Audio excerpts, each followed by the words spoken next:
I'm making another album, although it's one less album than I had intended to make this year. So at the start of 2024, I made a commitment to make 4 albums, but I've made the decision to reduce that to 3 albums this year. And the main reason for that is the crisis, the life happening situation with the family, which has got more stable, but it still means that I have less time, and that time is still very unpredictable. But on top of that, what's happened since I made the goal of 4 albums is that the song, the vocal performance and the sound of the vocal is much more central in my music now. In my last album, the vocal was almost like another instrument and there's a lot more production going on. But where my music is going and where I feel I want to go with my music is that the vocal is really the main event, which seems kind of ridiculous when I talk about it now because it's probably the thing I'm the worst at. But that's why I want to do it, because I'm really excited to improve in that area. And by focusing on the vocal, it forces me to do that. So as a result, unlike the last album, being able to record a decent vocal has become much more important. And the problem is with the space that I've got right now is I'm in a shed without soundproofing. And I don't know how long we're going to stay here at this property. So I don't want to spend a lot of money in soundproofing it. And I've already sorted out the acoustic problems. I had an old reflection filter, one of those kind of curved things that you put around a mic. And even though I lost the bits, which mean that you can attach it to a mic stand, I have fashioned a thing out of boxes and stuff so that I can record the vocal without too many reflections and all of that kind of thing. So the acoustics are fine. It's more about the sound from the outside. So for one thing, whenever it rains, it's impossible to record because it's a tin roof. And when it's not raining but has been raining, there are actually some trees that go over the tin roof as well. So you get this kind of tick, tick, tick sound. And what's more, if it's sunny and it's the middle of the day and the metal is heating up, you get a different kind of sound as the metal expands and contracts. So that removes the amount of time I have for recording. And also there is a road. I mean, there's not loads of traffic that goes on the road, but around rush hour, although I hesitate to call it a rush hour around here, but around the time when people go home and go to work, cars are driving past all the time. Plus, there's loads of birds and all kinds of sounds from the outside. So really, the only time I can record is in the early morning and in the evening, when it's not raining or when it has been raining. So obviously, that is cutting down a lot of the time I have to focus on finishing the album. But I'm not giving up. I know I can do it. And to be honest with you, if we hadn't have the life happening situation, I still would be focused on making 4 albums this year. But in this current situation, I've had to say, do you know what? I think I'm going to get much further with my music and progress much faster as an artist if I reduce the number of albums in this new situation.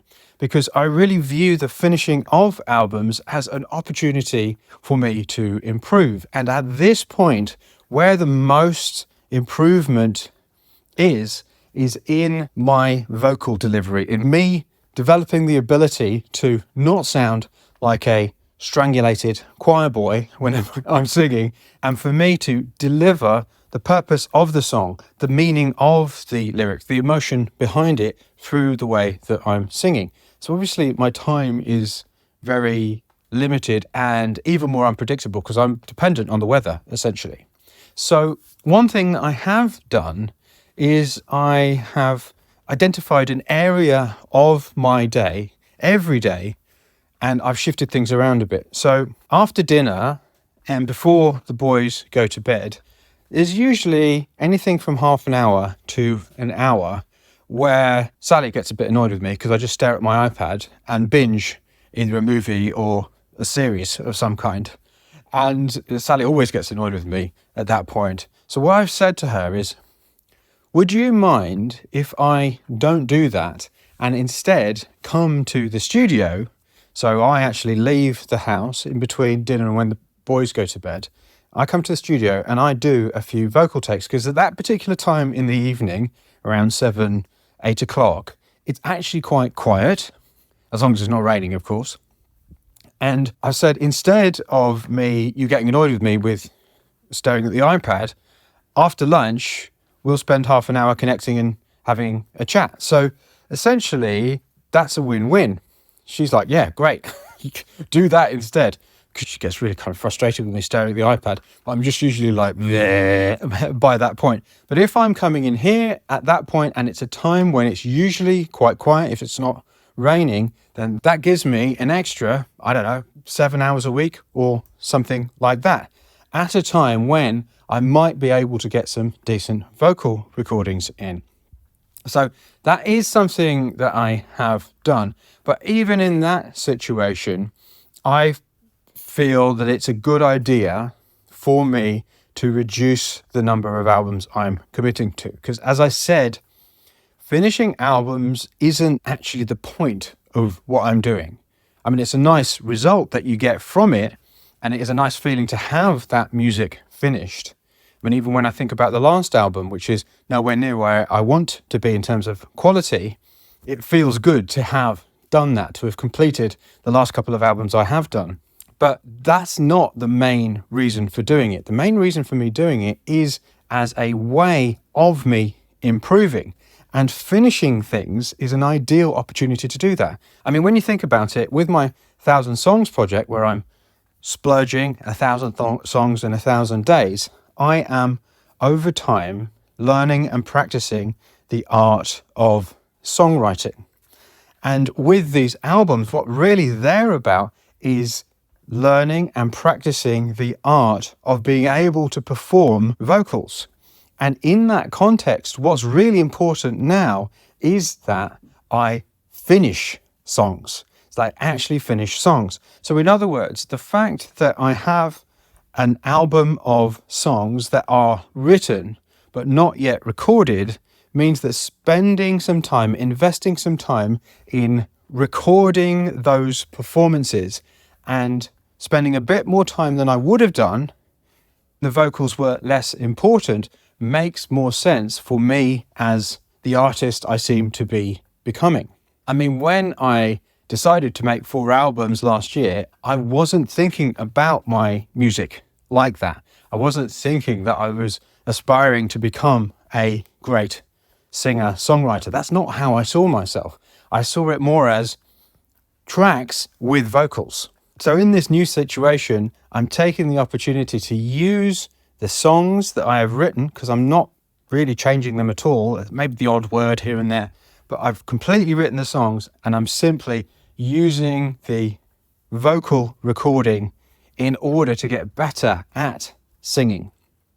And this leads me on to another opportunity that I'm taking as a result of doing less albums this year. And that is something I've been thinking about for a long time, which is another way, an additional way to use the Music Machine. Because one of the things I often say, you might have heard me saying it, is that the creative process is fractal. So the Music Machine system is split into different stages. So you've got splurge, discover, draft, done, and release. In splurge, you simply get the idea out. In discover, you figure out what the purpose is. You kind of discover what the purpose is. You develop the idea. You create the different sections and parts. In draft, you essentially think about the shape of the piece, the art, the whole thing. Then in done, it sits there and waits for you to decide whether you want to move it forward. And then in release, you do the finishing part, the bells and whistles, the refinement, all that kind of thing.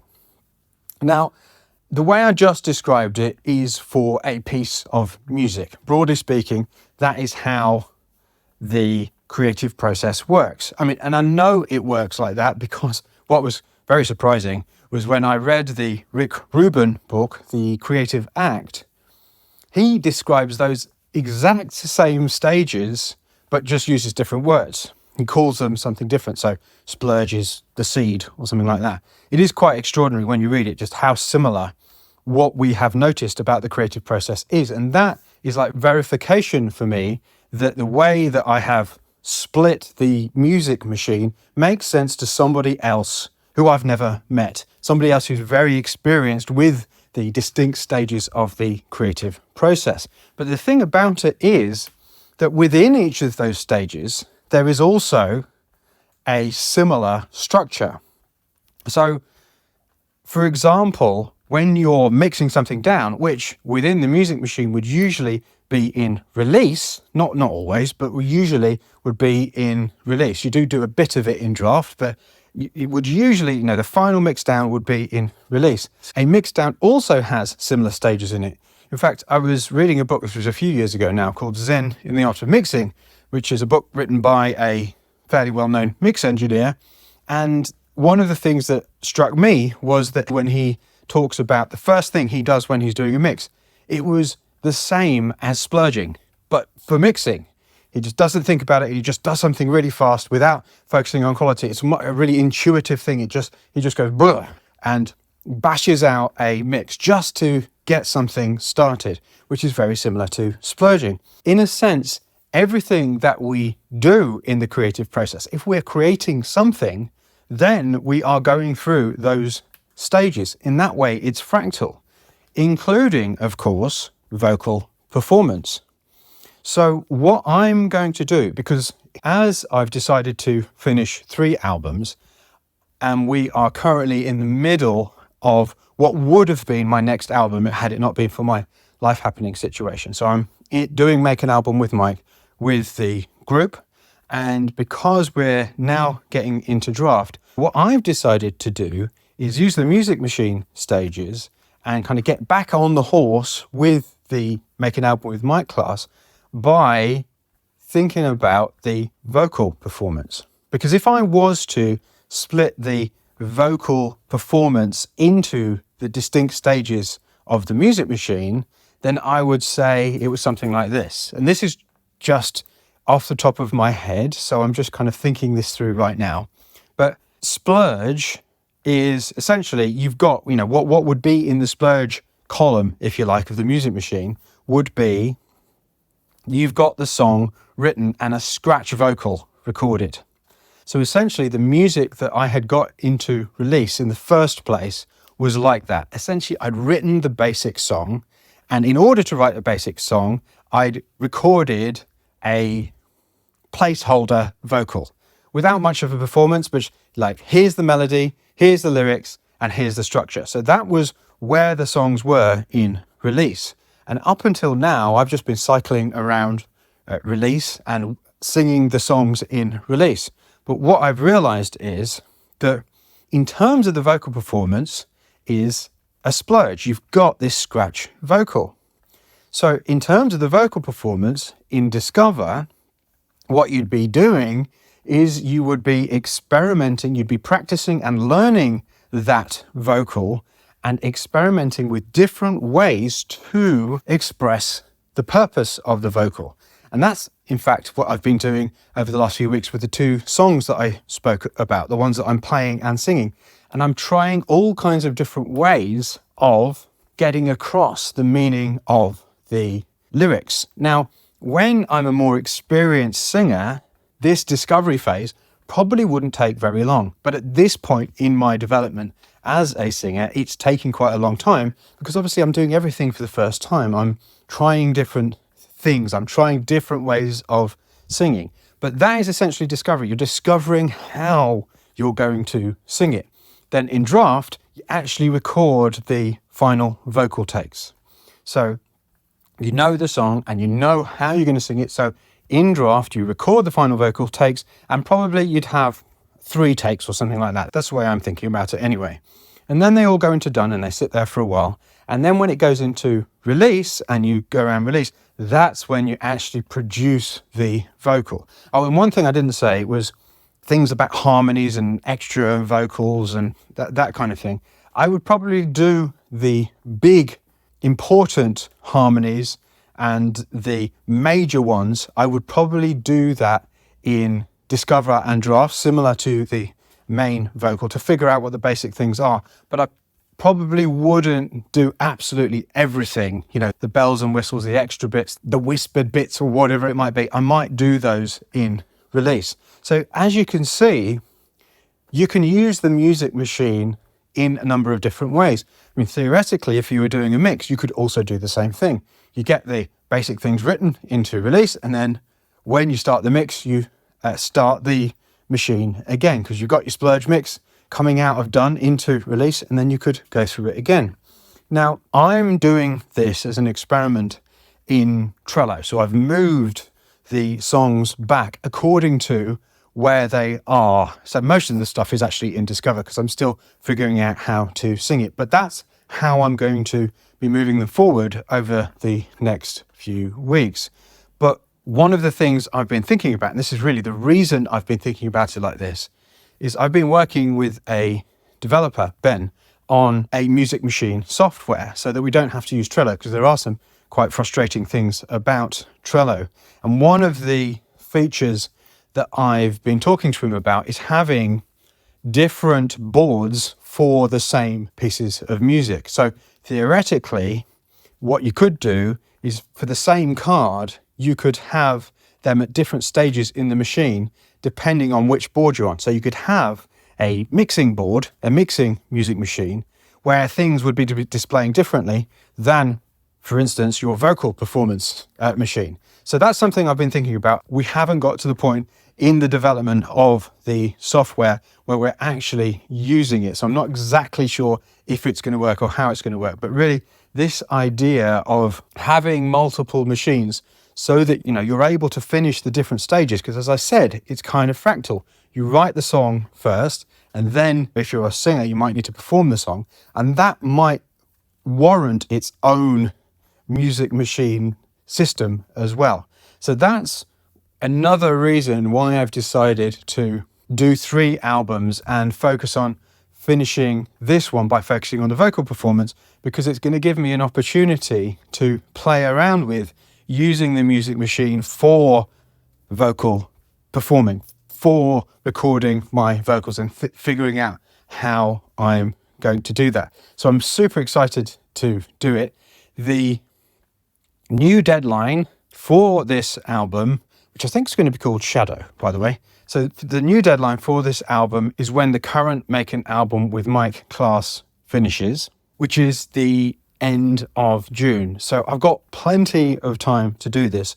And what's more, because the preparation of the following Make an Album with Mike class is a month earlier than that, we dovetail the preparation with the end of the previous class. Because I'm still continuing my 1000 songs project, I won't be behind with the Splurge Challenge, because I will have, I already do have a wealth of songs to choose from to do the next album. And the next Make an Album with Mike class, Make an Album with Mike 6, is starting at the start of June. The 1st of June is when the preparation session is. And the preparation session is an optional session where you get your ducks in a row. If you want to make sure that you create as many splurges as possible and you're interested in doing Make an Album with Mike, Make an Album with Mike 6, then please feel free to email me, mike@makemusicyourlife.com, because that is coming up at the start of June. And what better way to spend your summer than making an album? But anyway, I'm super excited now that I'm much clearer on what I'm doing. I'm super excited to really dig into these vocal performances and also try out this new way of music, and also try out this new way of using the Music Machine. So I will report back soon on how that's going and the insights I've got as a result of doing that. But for now, I'm going to stop talking about making an album and start making one.